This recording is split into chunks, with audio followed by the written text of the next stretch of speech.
Have you ever started cleaning and somehow ended up with more mess than when you began? Suddenly there are piles. There's water where water has never been before. And you're holding an object thinking, why did I even touch this? Congratulations, you didn't fail at cleaning, you activated chaos mode. Today, we're fixing how to clean without turning your house into a before and after photo that goes in reverse. First, the most important rule of mess prevention. Cleaning is not moving things, cleaning is finishing things. If your cleaning involves walking around holding the same item for 10 minutes, you are not cleaning, you are wandering with purpose. Every time you pick up Every item you pick up must have one destination. If you don't know where it goes, it waits. Do not create a new pile. Piles are how mess reproduces. Next rule, one surface at a time. People mess up because they clean emotionally instead of logically. They wipe the counter, notice the sink, start the sink, see the floor, remember the laundry, and suddenly nothing is done and everything is damp. Pick one surface, finish it, then move on. A completed surface is a psychological victory. Your brain loves proof of progress. Now let's talk about supplies, because this is where disasters are born. Bring everything you need before you start. If you leave the room to get something, you will not come back the same person. You will return with new ideas, new tasks, and zero memory of your original goal. Set up first, then clean. Another major mess maker, using too much product. More cleaner does not mean more clean.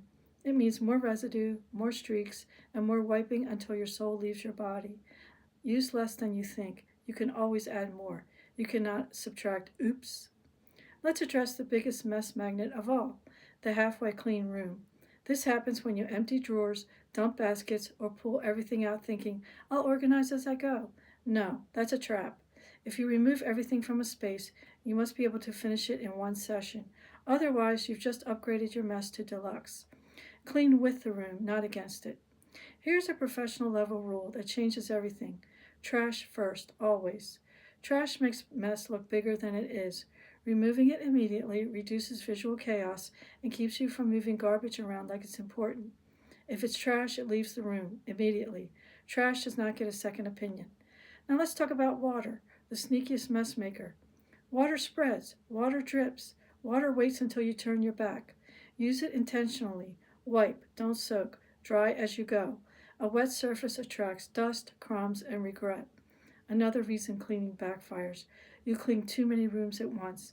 Cleaning multiple rooms simultaneously is how you end up with cleaning supplies everywhere and no finished spaces. Stay in one room until it looks better than when you started. Not perfect, just better. Momentum beats ambition every time. Let's talk about stopping. Yes, stopping matters. If things start getting worse, stop immediately. Reset, clear the surface, put tools away. Quitting at the right time prevents tomorrow's cleanup from becoming twice as hard. The secret to cleaning without making a bigger mess is simple. Finish small things, avoid piles, limit movement, respect water. Cleaning is not dramatic, it's controlled. If this video saved you from cleaning-induced chaos, hit subscribe. We make cleaning realistic, funny, and far less emotionally damaging.